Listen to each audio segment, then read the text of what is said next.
Welcome to my channel. In today's video, I am working on two projects using air dry clay. If you'd like a list of the supplies that I use in this video, please be sure to check out the description below. So this is my second time working with air dry clay and I love it, but it's still something that's new to me. So there are a couple of things that I learned through today's video or through the process of creating these projects.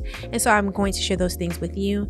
And also the goal of this video is to use my rubber stamps, bring in some spray paint, and use polyurethane to finish the projects.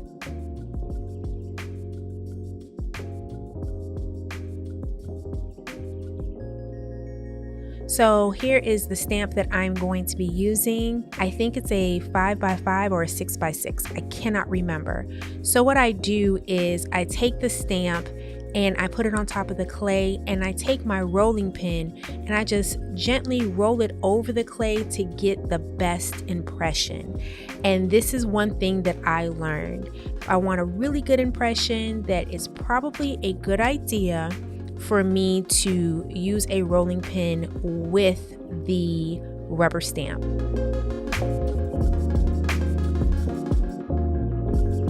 For project 2, you will see the same thing, me rolling out this clay. And in this project, I did bring in another rubber stamp.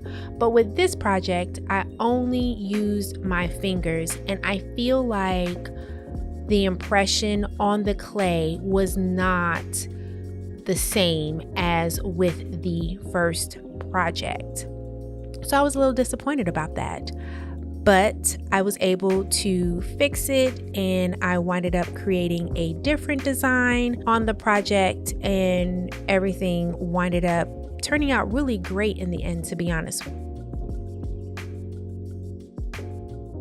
And so I decided to use spray paint because it's in my stash, but also because I have acrylic paint, and I'm just like, well, which do I like better, or do I have a preference?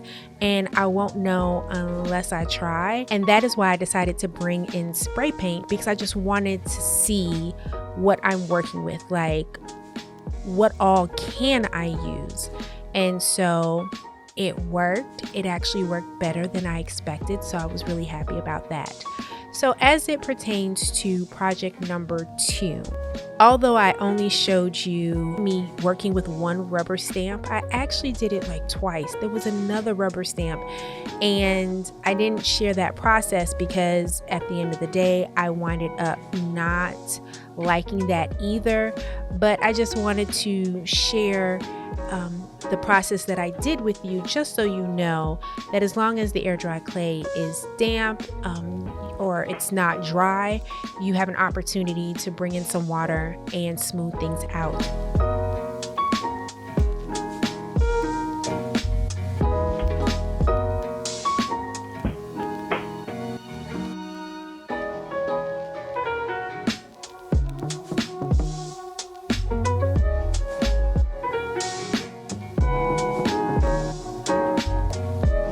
Project number 1, it is time to paint.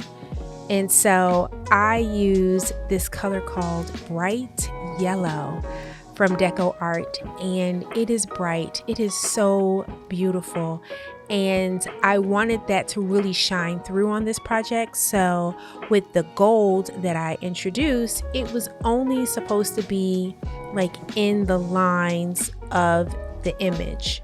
It was not supposed to be all over. So I got my smallest paintbrush, and I was just here painting, and I was thinking to myself, this is tedious, which I don't mind, but I'm like, I need to get through this project so I can get to the end.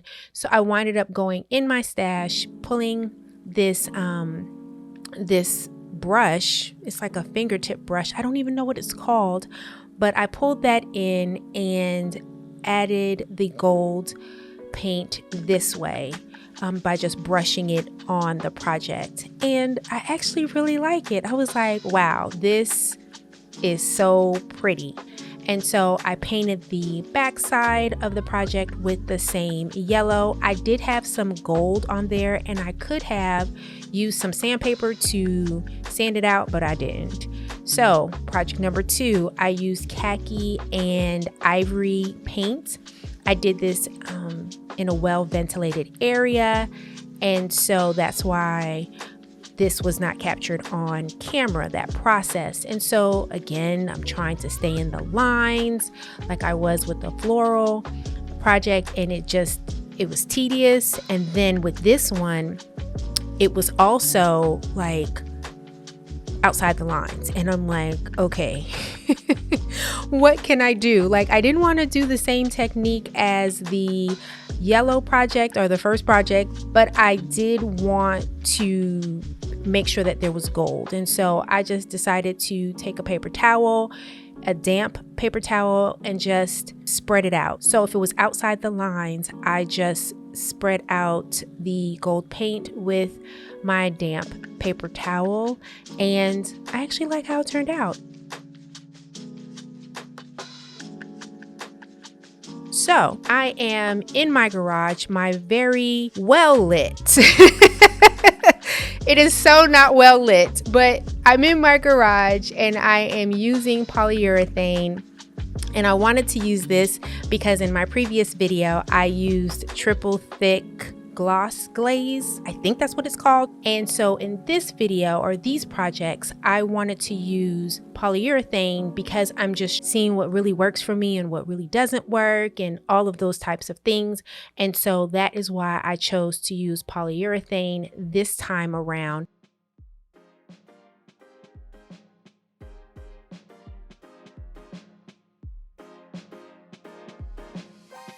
I am so very happy with how it turned out. And oh my goodness, the yellow with the gold, it's so beautiful. And so is the second project as well, the khaki and ivory spray paint with the touches of gold throughout. It came out really well. As it pertains to the polyurethane, I did use one coat for both sides of the project, and I would encourage you that if you do decide to use polyurethane, just make sure you read the instructions. I'm going to show you how they can be used. I received some lip balm for Christmas, and I was like, oh, this would be perfect for my little bowl. And I use the yellow project number 1, for some paper clips that I like to keep on my desk. I hope you enjoyed this video. If you did, please be sure to like, share, and subscribe. Thank you so much for spending the time. Thank you so much for hanging out with me. And thank you so very much for watching this video. I'll see you in the next one.